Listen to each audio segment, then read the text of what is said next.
Buen día a todas y todos. Saludar a las autoridades presentes de las distintas instituciones, a los compañeros docentes, colegas docentes, a los compañeros estudiantes que por suerte en este congreso acompañan de una muy buena forma. Es una alegría muy fuerte encontrar estudiantes en los congresos de extensión, que no es común. En general, en algunos casos hemos visto congresos de extensión en donde hay muy pocos estudiantes.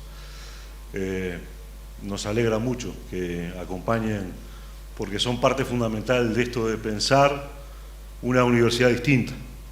De lo que les vamos a hablar ahora es de un proceso de construcción básicamente que hemos hecho en Uruguay, pero no solo en Uruguay, en varias universidades de la región.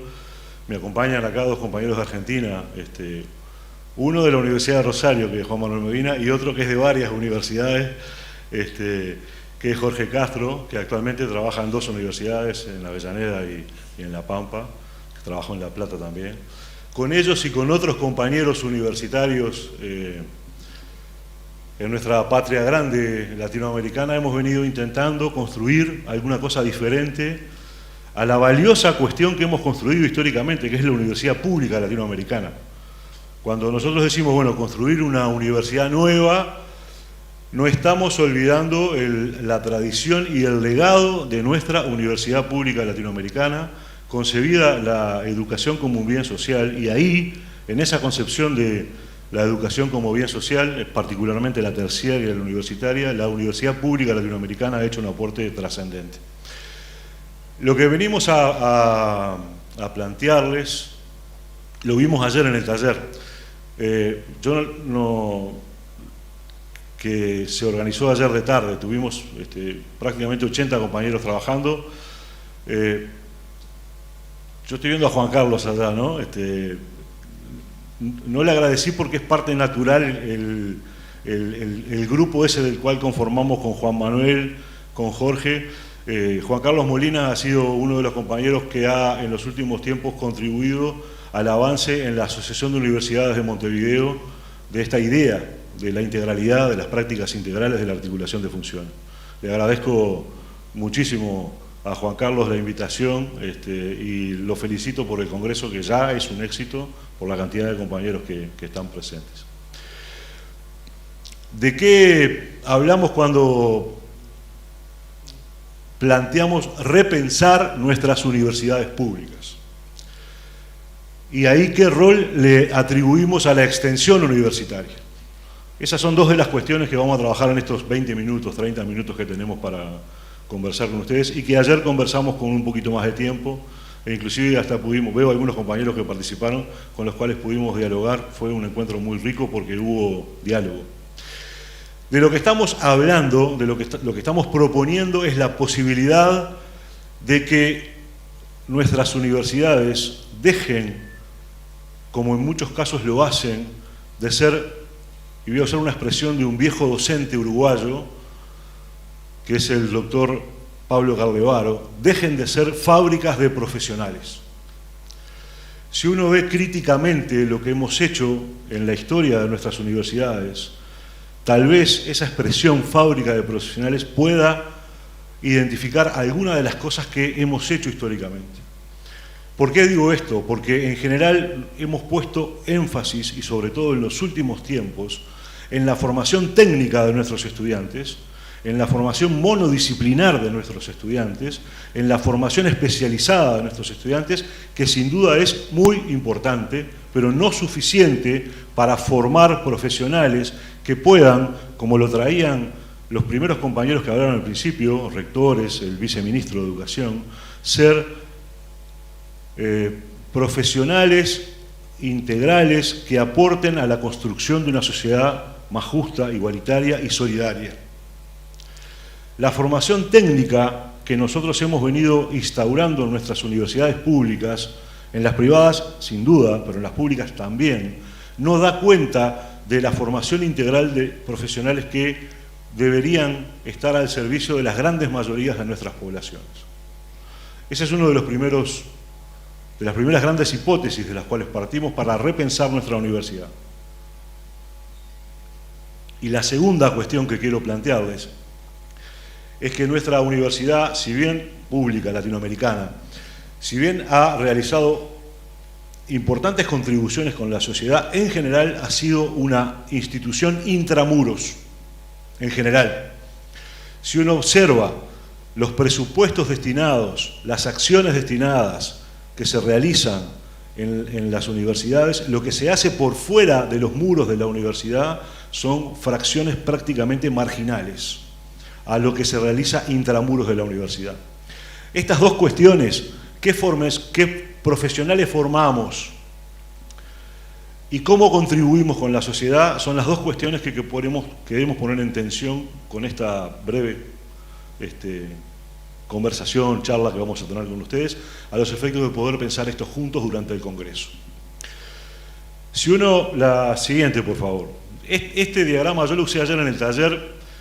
Ayer este diagrama me permitía explicar algo de lo que... ¿Se escucha? Sí. Algo de lo que les planteé recién. El gran tiempo de la universidad, el gran tiempo y espacio que se ocupa en nuestra universidad, el tiempo compartido docente-estudiante, es el tiempo áulico, básicamente. Es el tiempo... El presidente de la asociación lo traía, ese tema, muy claramente.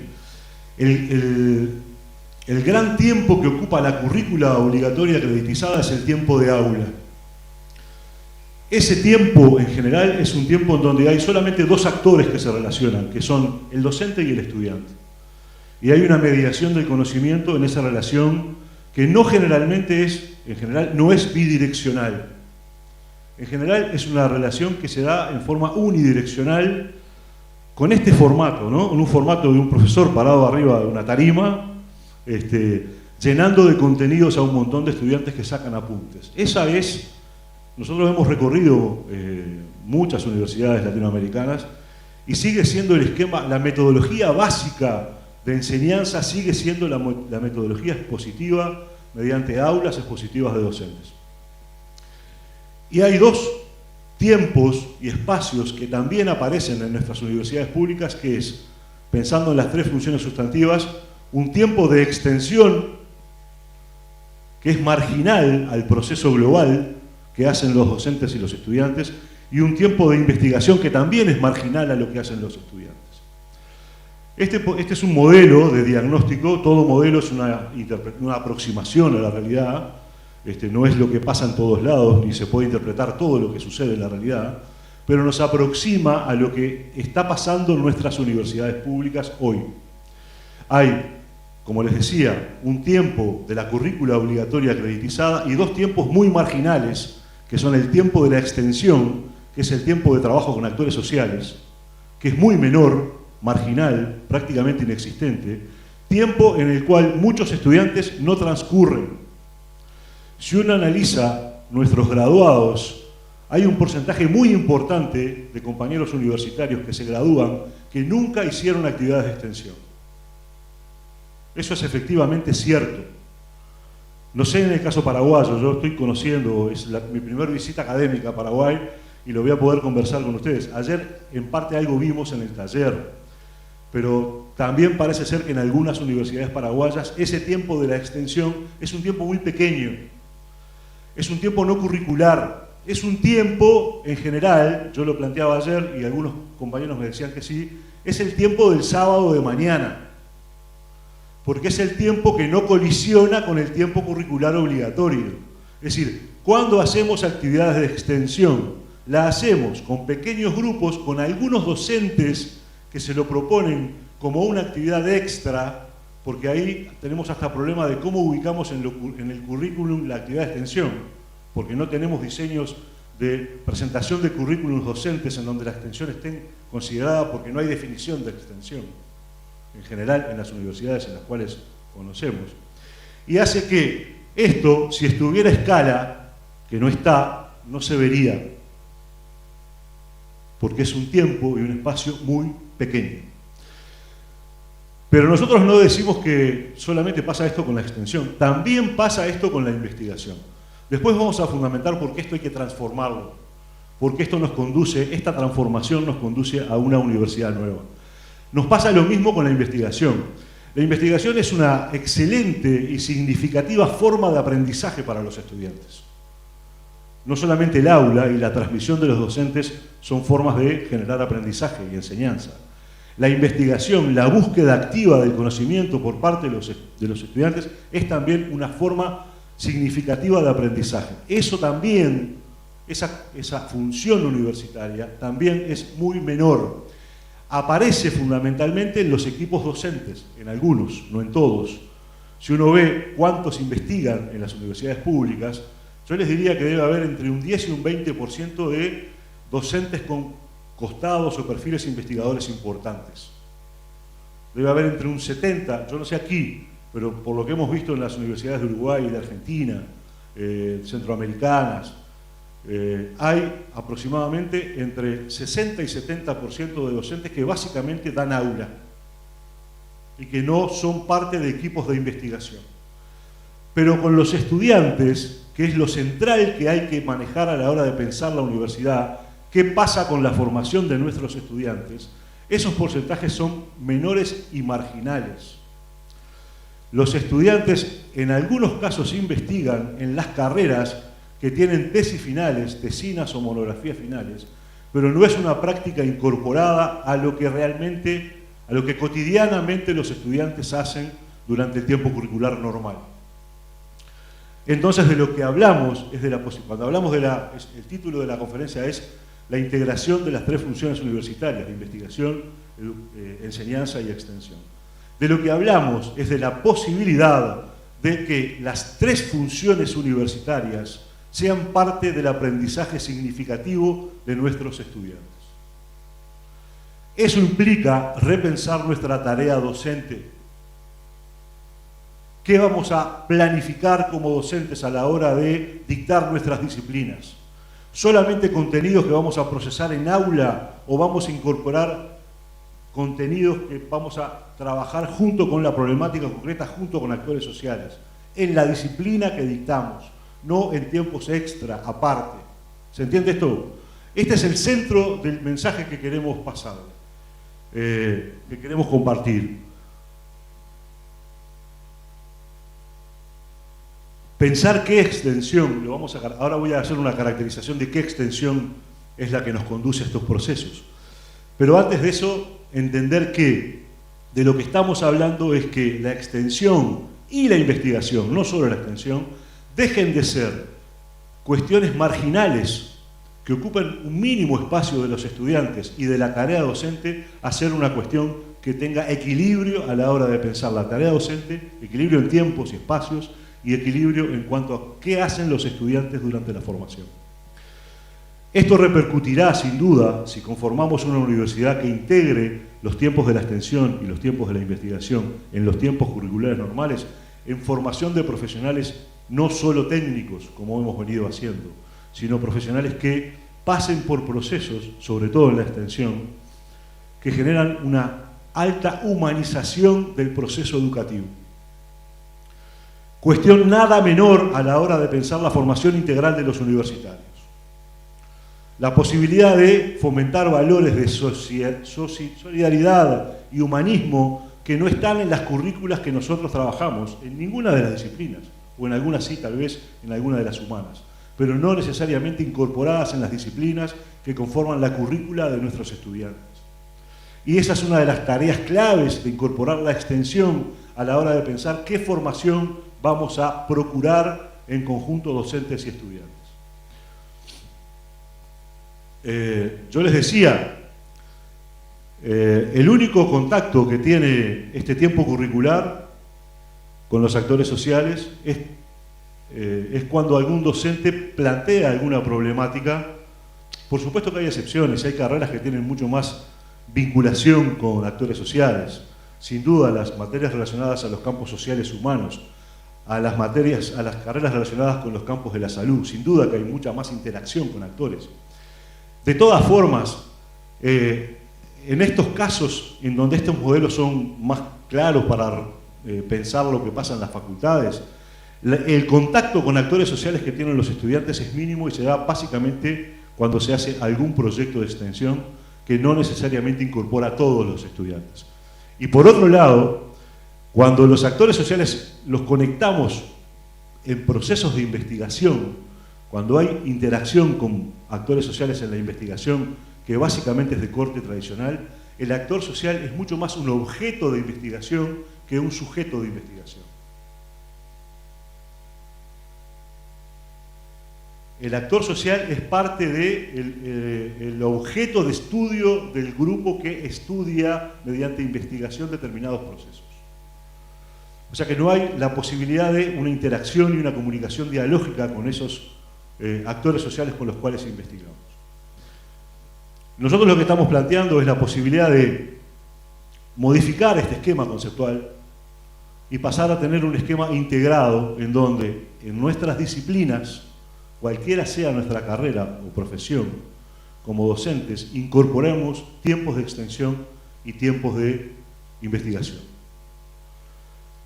Eso va a repercutir fuertemente en lo que hacemos desde el punto de vista metodológico a nivel de la tarea docente y lo que hacemos desde el punto de vista de la investigación.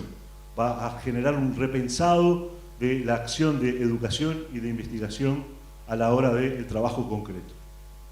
La siguiente.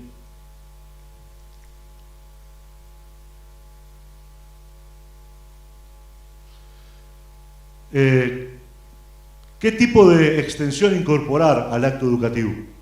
Yo me voy a permitir definir muy rápidamente en estos 20 minutos de qué tipo de interacción hablamos cuando hablamos de extensión. Fue un tema ya trabajado, ya tocado por muchos de los primeros expositores hoy de mañana. Hubo algunas consideraciones bien adecuadas a esto de qué tipo de interacción debe generar la universidad. Yo me voy a permitir profundizar un poco qué tipo de interacción debe generar la universidad con los actores sociales, con las comunidades con las cuales trabaja. Y voy a hacerlo a través de dos preguntas que voy a intentar contestar. ¿Qué es extensión y cómo hacemos extensión? Aclararles, antes de ir a esta concepción de extensión, en ciencias sociales, y de alguna forma la extensión es parte de las ciencias sociales, de una ciencia social interdisciplinaria, no solo social, pero básicamente la interacción humana es parte de las ciencias sociales, no tiene un paradigma único. No hay un paradigma único y consensuado. Lo que quiere decir que en la extensión, como en otras cuestiones de relacionamiento, como en cuestiones como el desarrollo, cuestiones como la participación, hay corrientes de pensamiento. ¿Se entiende esto? No hay unanimidad a la hora de caracterizar la forma de hacer y pensar la extensión. Yo voy a presentar una que se afilia fundamentalmente a la posibilidad de establecer con los actores sociales un proceso de comunicación dialógica. Hay otras que no intentan comunicación. Hay una concepción bien importante, que es la concepción que denominamos difusionista, que se aplicó fundamentalmente durante la Revolución Verde, se aplica actualmente, en donde se desconoce el saber del otro. Y eso es efectivamente así. En donde lo que hay que hacer con el otro con el cual interactuamos es convencerlo de que debe hacer cuestiones diferentes a las que hoy hace, porque su conocimiento no da cuenta de la realidad. Esa es la concepción difusionista que tiene un montón de afiliados todavía hoy, que no es la que voy a presentar como el ideal para un grupo creciente de universitarios y que es la que integra el ideal de universidad latinoamericana, la que emana de los pensamientos de 1908 que traía el rector del Encuentro de Estudiantes de Montevideo, que emana de la reforma de Córdoba del 18 y del manifiesto liminar de la reforma de Córdoba del 18, que emana de algunas de las reformas, como por ejemplo la reforma del 58 en Uruguay de la ley orgánica, y que emana de la tradición de la educación popular y de la investigación, acción, participación. Cuando hablamos de esta concepción de extensionista, hablamos de algunos autores, hablamos de algunos referentes teórico-conceptuales y metodológicos. muy importantes para esta línea de trabajo. Para la otra hay algunos sociólogos connotados, no tan vigentes desde el punto de vista de sus obras. La difusión de innovaciones tiene como autor connotado a Everett Rogers, que es un sociólogo americano que ha producido enormemente en todo lo que es la comunicación de innovaciones, sobre todo relacionados a la agricultura. Esta forma de pensar la extensión, esta forma de la comunicación dialógica, recibe básicamente aportes de dos autores fundamentales que sería bueno, que capaz que ustedes ya están manejando, por supuesto, o que si no sería bueno que comiencen a manejar si es que se afilian a esta concepción de trabajo, que son el educador brasileño Paulo Freire y el sociólogo colombiano Orlando Falsborda. Estos son dos de los pensadores latinoamericanos que han contribuido a pensar la extensión basada en el diálogo y la comunicación. Hay pensadores actuales que se afilian a esta concepción. Uno de ellos es el sociólogo portugués Boaventura Sousa y Santos, connotado intelectual que en los últimos tiempos ha propuesto esa idea de ecología de saberes que pueden haber sentido en algún lugar. Tal vez la usen como forma de trabajo. Bueno, esta línea, esta concepción de extensión que yo planteo incorporar a la currícula, incorporar a lo que los estudiantes hacen junto con los docentes, recibe los aportes fundamentales teóricos, conceptuales y metodológicos de algunos de estos connotados intelectuales. Nombré tres que son de los más importantes. Hay un connotado intelectual paraguayo que es Juan Díaz Bordenave, maestro de maestros, con el cual tuve el honor de participar en congresos y aprender de su calificación académica, pero sobre todo de su calificación humana. O sea que Paraguay está presente en la intelectualidad que le ha aportado a esta concepción. Hay textos importantes de Juan Díaz Bordenave, uno que es el de comunicación participativa, que está editado en español, en portugués y en varios idiomas, que hace un aporte sustancial a esta forma de pensar el trabajo con otros. Eso es la extensión. Pero el trabajo con otros lo puedo pensar de distintas formas, de distintos ángulos. Este es el ángulo del cual nosotros miramos cómo trabajar con los distintos actores sociales. Implica, me aproximo a esta definición de qué es extensión, abrevando de esos autores de los cuales hablé. Pensar que cuando nos relacionamos con otros, campesinos, vecinos, cooperativistas, poblaciones indígenas, pueblos originarios, el proceso en el cual nos vamos a incorporar debe ser un proceso educativo transformador donde no hay roles estereotipados de educador y educando, donde todos pueden aprender y enseñar. En esa pequeña frase hay un montón de conceptos bien importantes. Primero, designar este proceso extensionista como proceso. No es una relación instantánea la que genera la extensión. Ayer yo ponía el ejemplo de la asistencia médica y decía que ahí puede haber un espacio de tiempo muy corto en el cual podemos tener un acto de asistencialismo y de receta o un acto de comunicación en poco tiempo, y que no necesariamente es un proceso largo en el tiempo, pero en donde médico-paciente, cuidado con eso de paciente, ¿no? Médico-paciente pueden tener una comunicación en donde haya capacidad de aprender y enseñar mutuamente. Pero no es a eso en particular a lo que me quiero referir. Me quiero referir a procesos de más largo aliento en territorio, en los cuales trabajamos con actores sociales, en donde la idea clave en que se aprenda y se enseña, se eduque y se sea educado, en donde el universitario enseñe, porque ese es su rol, pero también aprenda, que considere y valorice el saber del otro con el cual trabaja, que tenga la posibilidad de dejarse interpelar por un saber que no es el saber científico, pero que, y después lo vamos a ver en el otro ítem, el que sigue, el punto que sigue, que no necesariamente acepte acríticamente el saber del otro. Volviendo a Freire, los compañeros que estuvieron en el taller, yo les pido disculpas, algunas cosas las voy a repetir, porque si no sería cambiar la historia y no podría decir cosas diferentes a las que dije ayer. Este connotado educador brasileño, Paulo Freire, entiende que hay tres formas de relacionamiento. Él toma el ejemplo de la relación docente-estudiante, pero además eso lo traslada a la relación universitarios-sectores populares. Y dice, hay tres formas en las cuales los universitarios, los agentes de desarrollo, los agentes técnicos, pueden relacionarse con los sectores populares, con la población en general. Una es una forma de relacionarme con el otro en donde yo desconsidero el saber que el otro tiene. Inclusive él le da un nombre a este tipo de vínculo y dice, hay una forma de educación bancaria, dice Freire. Esta expresión freiriana es bastante popular a nivel de la pedagogía. Eso implica que yo considero al otro como un espacio que recibe un depósito de conocimiento porque está vacío de conocimiento.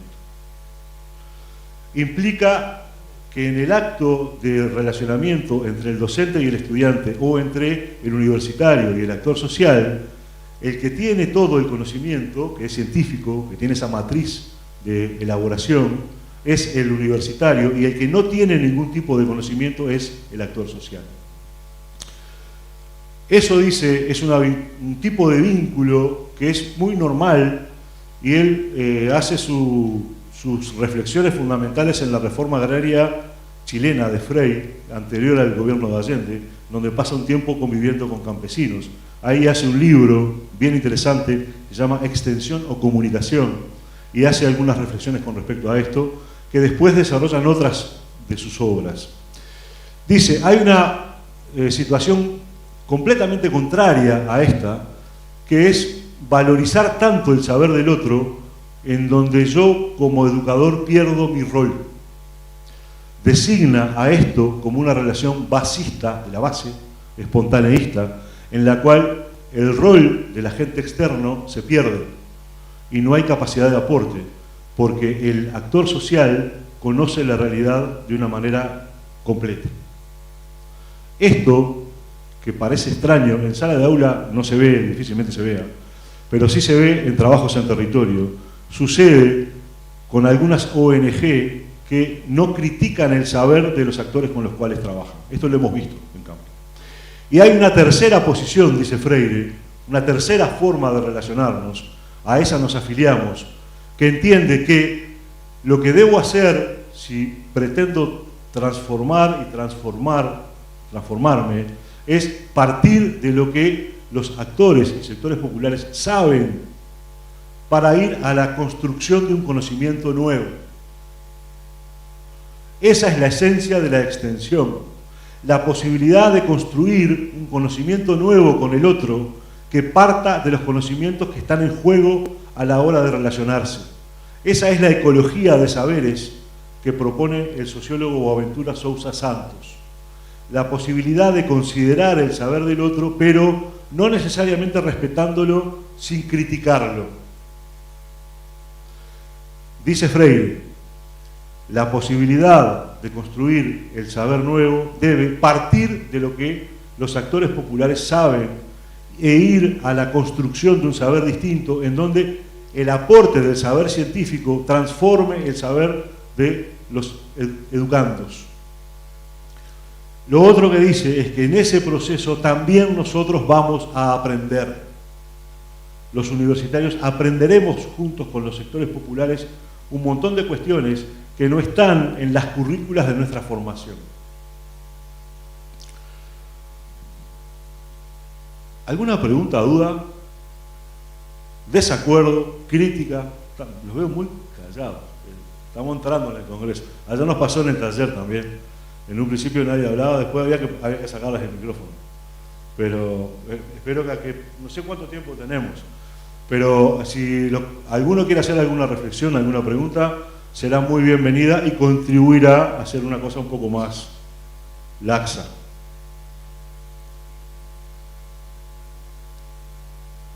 ¿Sin preguntas? Bien, están tímidos. Ahora van a los talleres y ahí se lanzan. Bien, ya lo dije, lo repito, proceso que contribuye a la producción de conocimiento nuevo que vincula críticamente el saber académico con el saber popular. Ya lo manifesté recién, ya lo comenté recién. La posibilidad de generar con los sectores con los cuales trabajamos espacios democráticos de intercambio de conocimientos. Esto implica pensar con mucho cuidado los aspectos metodológicos de la práctica. Implica pensar con mucho cuidado qué vamos a hacer, lo vamos a retomar en el cómo, pero con una consideración bien importante que tiene que ver con que no existe nada metodológico que no tenga teoría por detrás. Todas las concepciones metodológicas de interacción tienen una teoría que necesariamente da cuenta de esa metodología.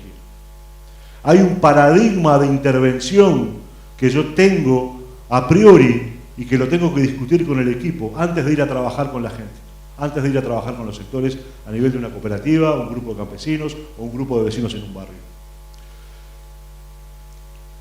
Tercer ítem que explica el qué es extensión, y algunos ya lo trajeron.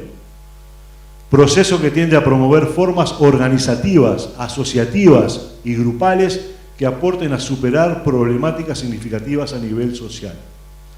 Esta concepción de extensión se afilia a la posibilidad de no generar dependencia de los técnicos con los sectores populares con los cuales trabajamos. Sin duda aportes, sin duda conocimiento que será útil y apropiado por los sectores populares, pero no dependencia, la posibilidad de gestar organización en los sectores con los cuales trabajamos. Organización autónoma, autogestiva. Hay una expresión bien significativa, yo la traía ayer. Cuando entramos a los grupos con los cuales trabajamos, debemos entrar saliendo. Ahí hay un concepto en psicología comunitaria que es el concepto de encargo. Ahí hay una tríada conceptual en psicología comunitaria que es de pedido, demanda y encargo. Capaz que hay un compañero de la psicología que maneja esa propuesta. Y el encargo es de lo que yo claramente me encargo cuando trabajo con otros en el medio.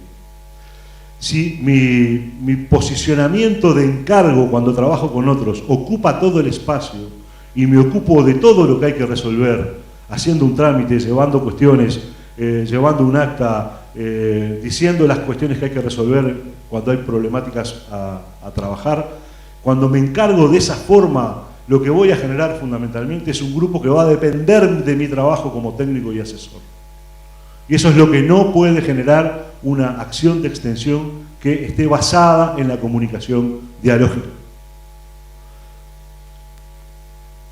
Esto que planteo, estimados compañeros, no es nada menor, porque hay un montón de experiencias de desarrollo y de extensión que están basadas en prácticas de este tipo, que son básicamente asistencialistas y que no generan crecimiento en las poblaciones con las cuales trabajamos, que dejan algunos bienes materiales, en algunos casos, que durarán poco tiempo y que hemos visto, el compañero de Itaipú traía el ejemplo de las casas, hemos visto planes de vivienda en Uruguay, y hablo de Uruguay, no sé nada de Paraguay, en donde la construcción de la vivienda fue algo así como una donación al otro, que el otro después la vendió, porque no se apropió de la vivienda. Entonces, lo que estamos planteando es desde la posibilidad de instaurar procesos de autoorganización. Creo que eso no nos debe asustar, que la gente se organice, que pueda pedir un técnico, que pueda demandarle un técnico. Es un proceso civilizatorio de gran importancia en la era actual. Tal vez la participación sea uno de los problemas más serios que tenemos en nuestras sociedades. La participación activa, demandando y construyendo cuestiones por parte de los amplios sectores de la población. A eso debe contribuir la extensión, a la posibilidad de que actores sociales puedan repensarse y repensar su realidad transformándola. Con el aporte, y esto lo digo con mucho cuidado, de la universidad y de su conocimiento científico. Como decía el viceministro de Educación, de excelencia. Yo comparto plenamente lo que el viceministro planteaba. Creo que la universidad no puede hacer cuestiones que académicamente sean a medio pelo, como decimos nosotros. Que hay una responsabilidad enorme en poner a disposición de los sectores populares conocimiento de altísima calidad. No hay duda con respecto a eso y lo comparto ampliamente. Lo que sí debe haber mucho cuidado en cómo me interrelaciono desde ese conocimiento, que debe ser de calidad, con otros actores que tienen otro tipo de matriz de conocimiento, que es el saber popular. Y ahí creo que también coincidimos, en que el diálogo de esos saberes debe ser un aspecto muy cuidadoso, metodológicamente muy cuidadoso. La siguiente. Esta extensión que queremos incorporar a la currícula nos permitiría, ahí dice, es una función que permite orientar líneas de investigación y planes de enseñanza, generando compromiso universitario con la sociedad y la resolución de problemas. Lo que hemos visto en los últimos 30 años de trabajo que hemos tenido con este tema es que si nosotros hemos ido a los territorios y hemos trabajado con los actores sociales con real escucha, si los hemos escuchado, si le ponemos oreja a los actores sociales con los cuales estamos trabajando, probablemente muchos temas que estamos trabajando en la currícula de nuestros cursos no estén. Y eso hará que nosotros incorporemos un montón de contenidos curriculares que derivan de la realidad, que derivan de esa práctica concreta que hago con los actores.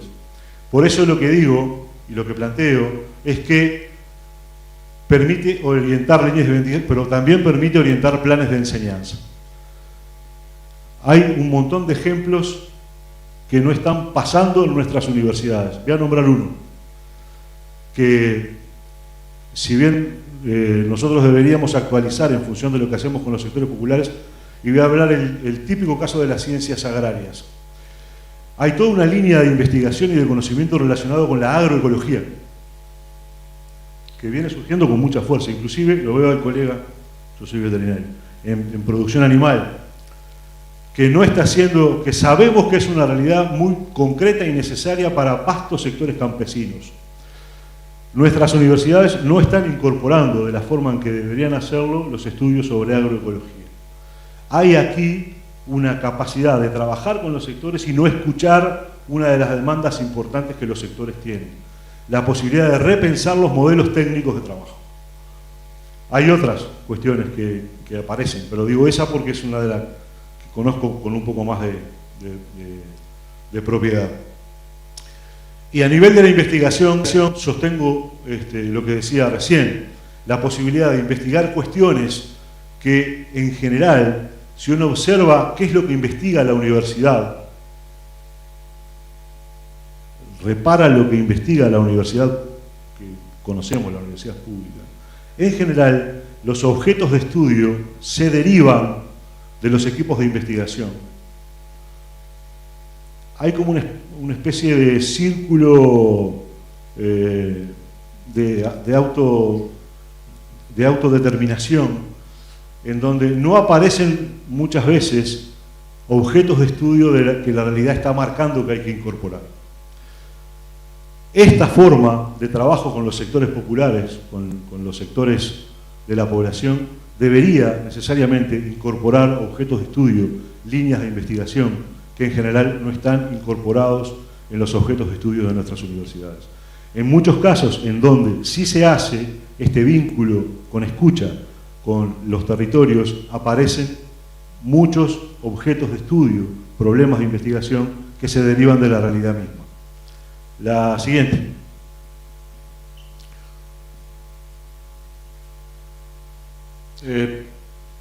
Entro a la pregunta de cómo investigar, de cómo hacer extensión. Esto recupera muchas de las cuestiones que les planteé recién, pero la idea es que la extensión deje de ser un proyecto pensado en la universidad y llevado a la comunidad como una cosa preconcebida.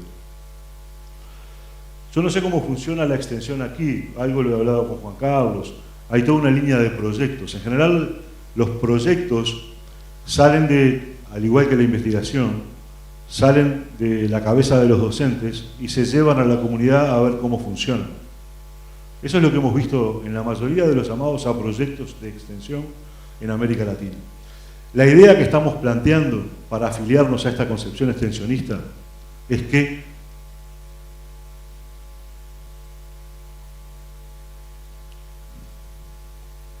haya una participación e involucramiento de los actores sociales y universitarios en las etapas de planificación, ejecución y evaluación. La posibilidad de que los objetivos de los proyectos de intervención sean discutidos con los actores con los cuales vamos a trabajar. Esa posibilidad, en muchísimos casos, no está presente. Lo que hay es una idea preconcebida de qué es lo que hay que hacer, que se lleva a la comunidad y que se intenta que se acepte. Veo que algunos dicen así, nos ha pasado, hemos sido parte de esos proyectos, sobre todo cuando la línea de proyectos llama a proyectos en donde los docentes presentan sus planteos de trabajo en comunidad. Nosotros no decimos que esto no se pueda resolver, lo hemos intentado resolver planteando la posibilidad de hacer llamados a proyectos en donde haya ideas centrales que sean discutidos con la comunidad y que vuelvan y que el proyecto sea la prediscusión de esos proyectos con las comunidades con las cuales vamos a trabajar. Pero hay que pensar la posibilidad, en una vinculación participativa y dialógica, de que los actores sociales con los cuales trabajamos planifiquen, ejecuten y evalúen los proyectos. Con respecto a la evaluación de la extensión, estimados compañeros, ahí tenemos un debe muy importante. Yo no sé cómo están evaluando los procesos de extensión ustedes, pero en general tenemos pocas herramientas afinadas para dar cuenta de los impactos que generan los procesos de intervención en comunidad. Hay proyectos que sí lo tienen, pero son muy pocos. En general, la evaluación de los proyectos de extensión termina siendo una evaluación cualitativa que no da cuenta de los cambios reales que ocurrieron en las comunidades. Ni los cambios materiales, ni los cambios simbólicos. Lo que nos está faltando, y hay algún equipo de investigación que formamos parte que está intentando pensarlo, ahí tenemos una conjunción de compañeros extensionistas de La Plata, Córdoba y la Universidad de Pelotas que está viendo las formas de evaluar la extensión en el Cono Sur. Vamos a tener un documento que vamos a compartir, pero lo que nos está faltando a la hora de pensar qué dejamos en las comunidades son indicadores tanto de impacto como de proceso que den cuenta de los cambios que deja el trabajo universitario en territorio. Y esto es de amplia significación, porque aquí lo que hay es un debate muy importante en qué deja el proceso de interacción universitaria. Hay un cuestionamiento fuerte por sectores academicistas que plantean que el simple vínculo con la sociedad no genera modificaciones de trascendencia. Eso es así. Hay un debate universitario, yo no sé aquí en la Universidad Paraguaya, pero instaurado en la Universidad Uruguaya, en las universidades argentinas, en donde la extensión tiene un proceso de legitimidad menor comparado con las otras funciones. No pasa aquí. ¿Cuál es el nivel de legitimidad que tiene la función extensión con respecto a la enseñanza y la investigación en Paraguay? ¿Qué cuestiones hay que poner en tensión para resolver esa problemática de legitimación? Primero, sin duda, ser mucho mejores en lo que hacemos, volver al tema de la calidad del trabajo extensionista. Una de las cuestiones que tienen que ver con repensar lo que hacemos es cómo vamos a evaluar nuestras prácticas extensionistas. No tenemos en general líneas de base para evaluar impacto a la hora de las intervenciones. Son muy contados los casos de proyectos de extensión que plantean la construcción de una línea de base para después evaluar cuál es el resultado final de la intervención cuando se retira la universidad de los espacios de trabajo territorial. Este es un desafío que hay que tomar en cuenta, que hay que considerar.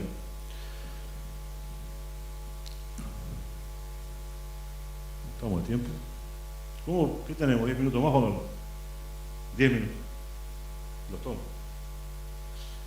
De la comunicación teológica ya hablé, voy a hablar de los abordajes interdisciplinarios. La extensión que conciben estos autores y que hemos venido construyendo históricamente durante todo este tiempo, está pensada para tener abordajes interdisciplinarios, con algunas consideraciones a pensar con respecto al tema bien importantes. La construcción de un equipo interdisciplinario no pasa solamente por conjuntar equipos multiprofesionales. Debe haber un espacio de pienso y de metodología previa de conformación del equipo interdisciplinario que pueda dar cuenta luego de una intervención realmente interdisciplinaria en territorio. Una de las cuestiones básicas que aparece para pensar la interdisciplinariedad, yo voy a hablar de 3 obstáculos que hay que salvar para realmente poner en campo procesos interdisciplinarios. La primera es el paradigma de intervención. Juntar profesionales, graduados de distintas disciplinas que piensen, que tengan paradigmas de intervención diferentes, es un problema serio. Y eso en general sucede en los equipos de intervención. No siempre, pero sucede. Entonces, una de las primeras cuestiones que debemos pensar para conformar equipos interdisciplinarios, que son los que van a hacer el proceso de extensión, es discutir el paradigma de intervención. ¿Cuál es nuestra idea de sociedad que está por detrás de la intervención que voy a realizar con los actores sociales? Hay un paradigma, hay una cosmovisión individual que se traslada al equipo que debe ser discutida por el equipo de trabajo. Si no, lo que sucede es que mucho antes de la mitad del camino, los equipos se desarman por desavenencias paradigmáticas en el trabajo. ¿Se entiende esto? Si mi concepción de salud, pensando en una intervención comunitaria de salud, se basa en una concepción de salud comunitaria, con la apropiación de conocimientos de salud por parte de la gente, la formación de agentes comunitarios de salud que puedan tener procesos significativos de aprendizaje para comunicarlos en la población. Es esa. Y hay en mi equipo algún médico, enfermero, trabajador social, algún técnico que trabaje en la salud en el cual piense de que básicamente lo que hay que hacer es generar asistencia médica en las comunidades y que básicamente hay que montar policlínicas que atiendan a las personas de las comunidades. Eso implica 2 paradigmas de salud completamente diferentes,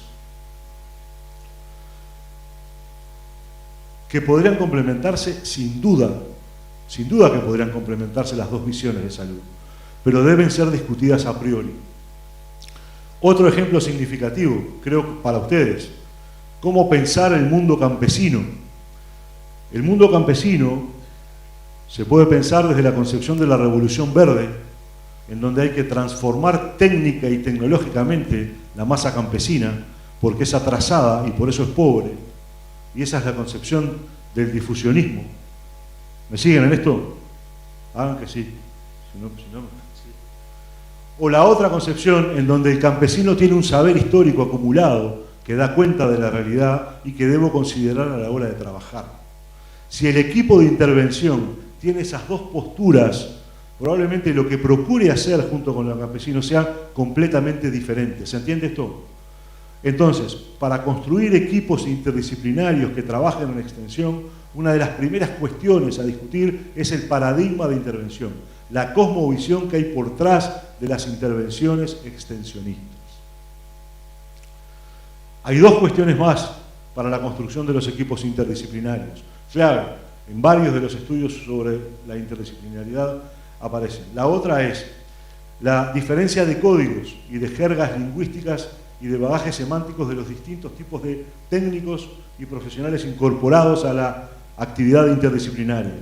Las ciencias humanas y sociales tienen una jerga y unas metodologías de abordaje de la realidad que son completamente distintas. Hay mucha diferencia con las metodologías de las ciencias físico-naturales. Hay que generar procesos de complementariedad y escucha entre ciencias que tienen matrices teórico-metodológicas diferentes. Y la última, tal vez la más importante, a la hora de pensar lo que han pasado en varios equipos interdisciplinarios. La dinámica de los grupos, las dinámicas personales, grupales, a la hora de pensar las intervenciones. Ahí hemos visto muchísimos grupos que tienden a desarmarse, no por un problema de paradigma o por un problema de código, sino por un problema de interacción personal. Último aspecto a considerar para esta forma de pensar la extensión que queremos incorporar a la currícula: los tiempos de los actores sociales involucrados. En general, los tiempos de la universidad no coinciden con los tiempos de los actores con los cuales trabajamos. Hay por lo menos 2 o 3 cuestiones que me gustaría ver. Los tiempos curriculares, que son de marzo a diciembre, creo que son así aquí, ¿no? No son los tiempos de la comunidad. Los tiempos de la comunidad son todo el año. En general nosotros trabajamos en proyectos universitarios que tienen ese tiempo. Y en general de diciembre a marzo retiramos nuestro trabajo en comunidad. Ese es un problema a pensar. Los trabajos de extensión basados en proyectos deben repensar la permanencia y sistematicidad de trabajo junto con las comunidades. Lo otro que aparece, en general, los tiempos de la extensión son tiempos de proyecto que duran 1 año o 2 años. Y generar un proceso educativo con las comunidades no tiene a veces esas escalas temporales tan cortas. Ayer lo veíamos con algunos compañeros en el taller. La generación de confianza con las comunidades con las cuales trabajamos no necesariamente tienen calendarios cortos de 1 año. Deben haber procesos que requieren mucho más tiempo para generar esa confianza entre los equipos universitarios y los actores sociales de los territorios. Este tema debe ser pensado con mucho cuidado y debe ser puesto a consideración por las universidades. Deben haber programas universitarios permanentes en territorio que construyan demanda permanente junto con los actores del territorio. De forma tal de que cuando se entre con los tiempos curriculares se pueda venir de un tiempo mantenido por un proceso permanente de equipos universitarios que estén en campo durante todo el tiempo. Esto es lo que hemos denominado en Uruguay los programas integrales.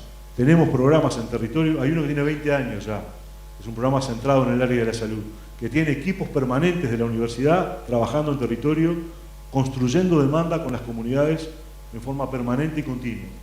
En esa relación permanente y continua de la universidad se inscriben las distintas disciplinas haciendo prácticas que tienen tiempos curriculares de repente de marzo a diciembre o tiempos semestrales.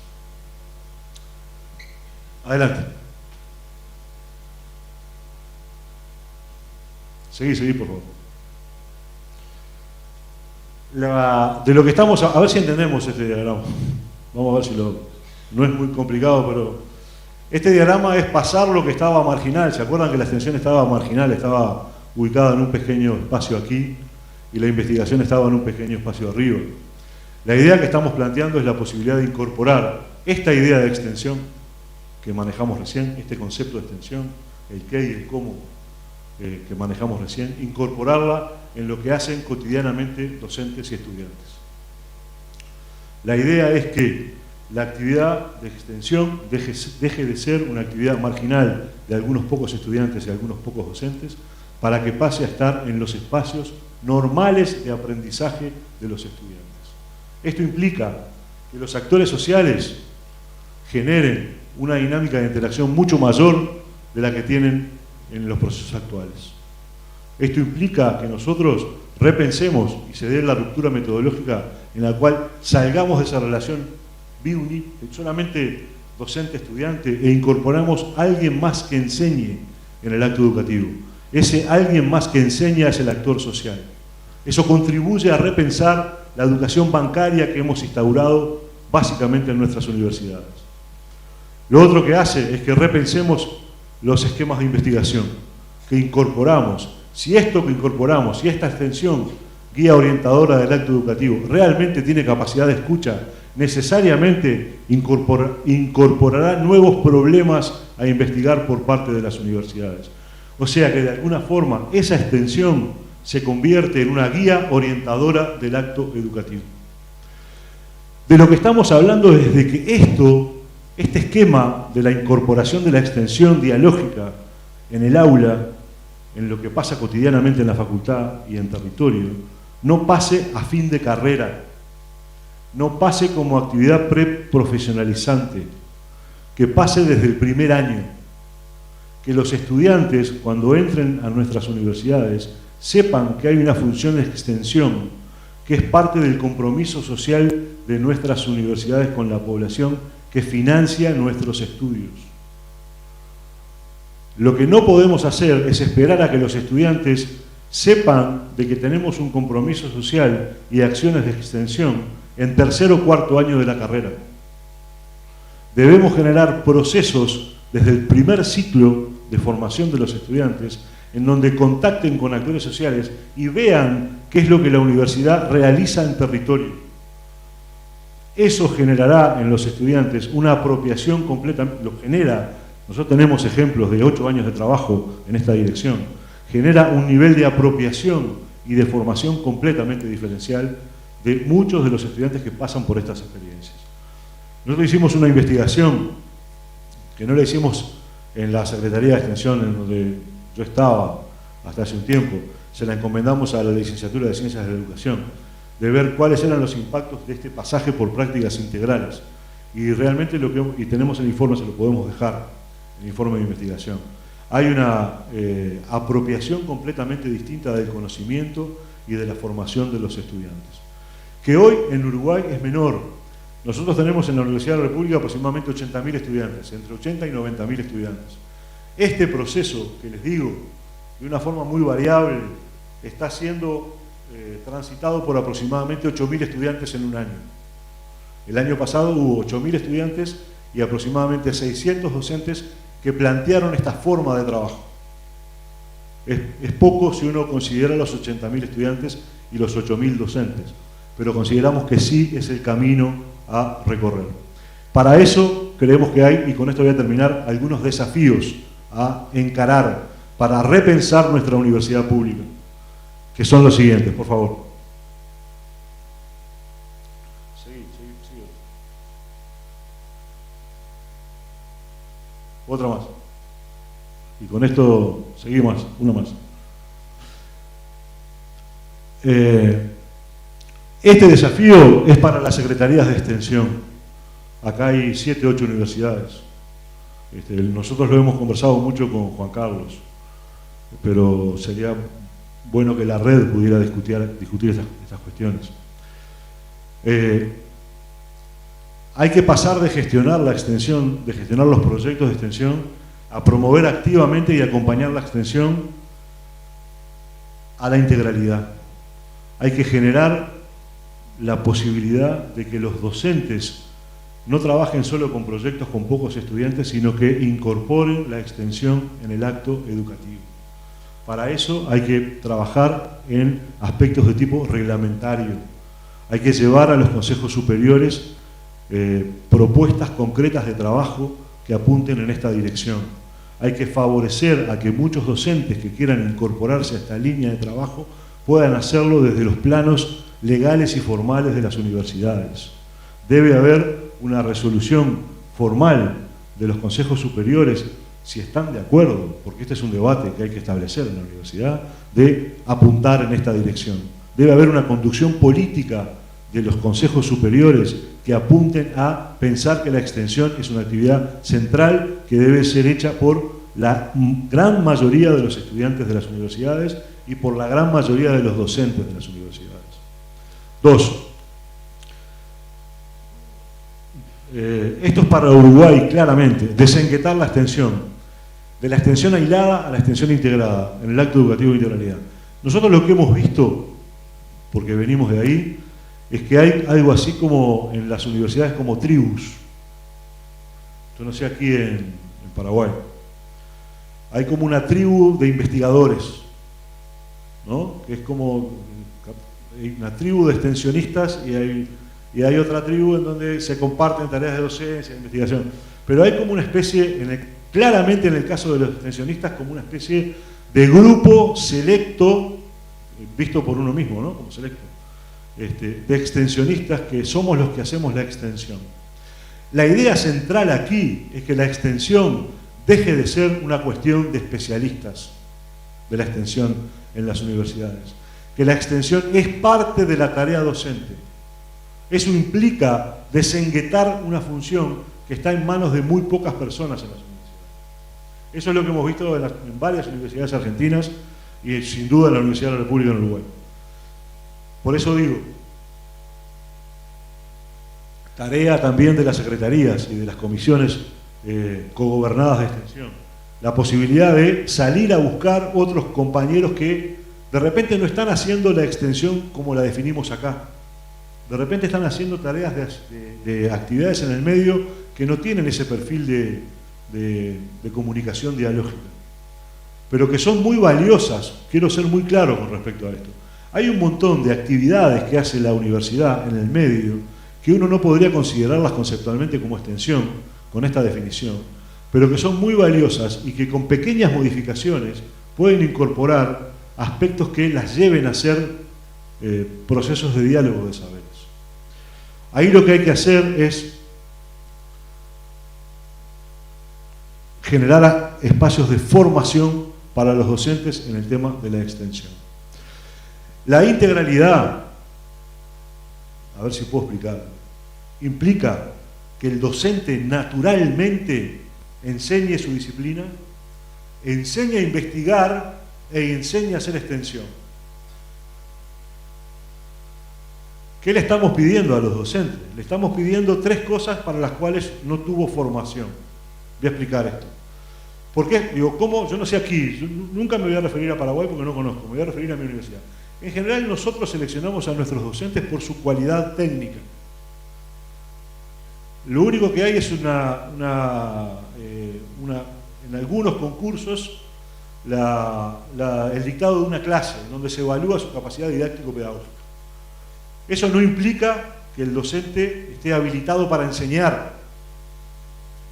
El docente va a aprender por ensayo y error y con algunos bienes innatos de su formación y su personalidad a enseñarle a los estudiantes. Eso es así.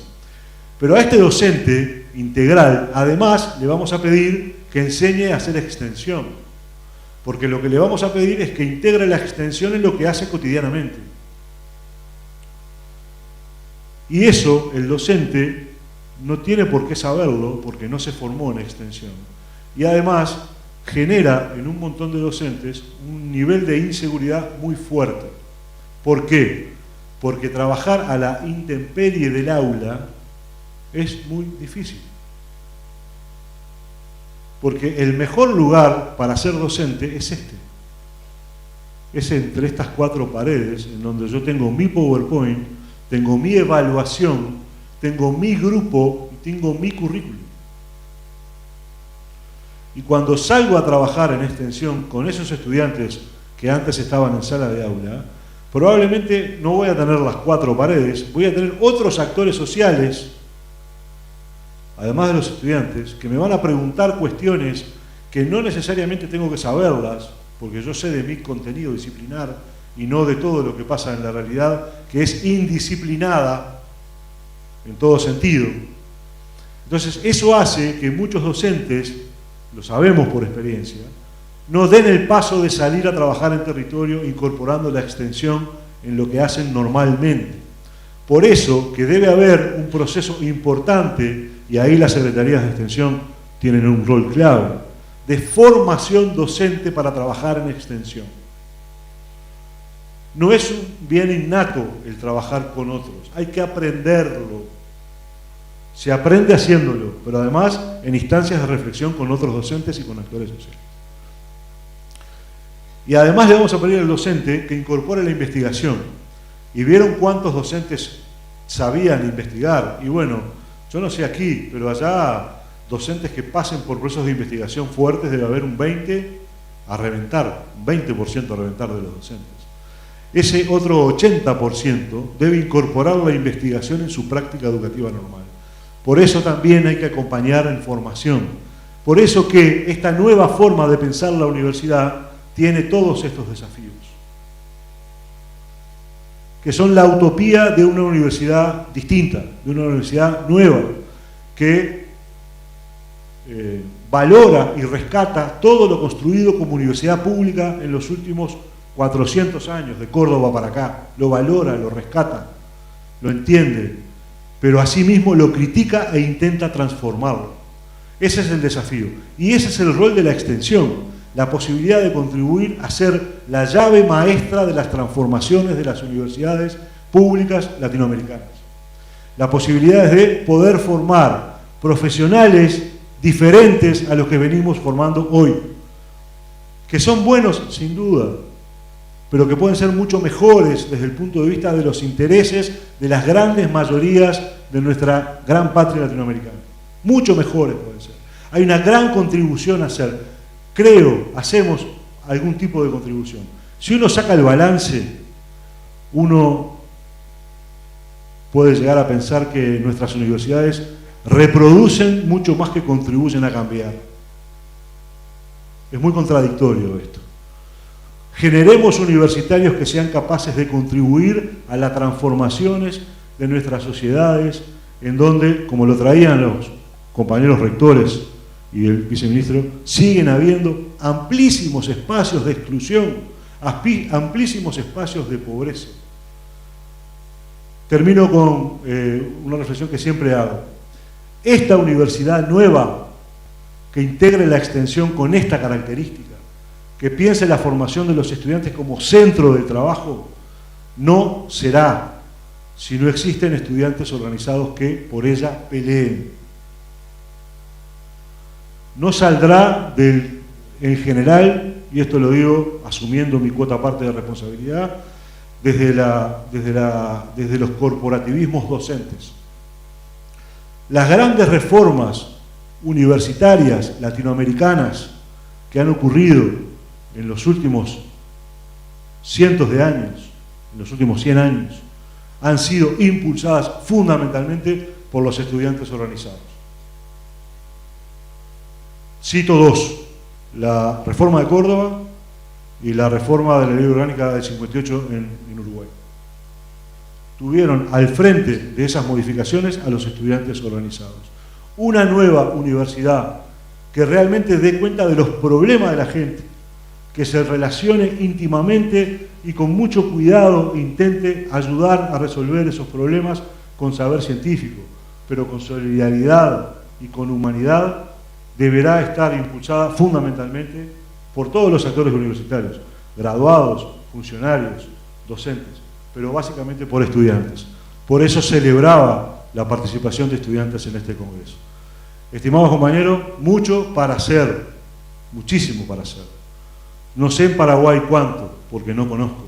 En el resto de América Latina, partiendo de los ideales de la reforma universitaria de Córdoba, que son cuatro grandes ejes: gratuidad, autonomía, cogobierno, libre acceso. Partiendo de esos 4 pilares de la Universidad Latinoamericana, aún queda muchísimo por hacer y por transformar, y ahí la extensión tiene algo así como la clave de bóveda. Es la llave de transformaciones que puede procesar la universidad pública. Muchas gracias.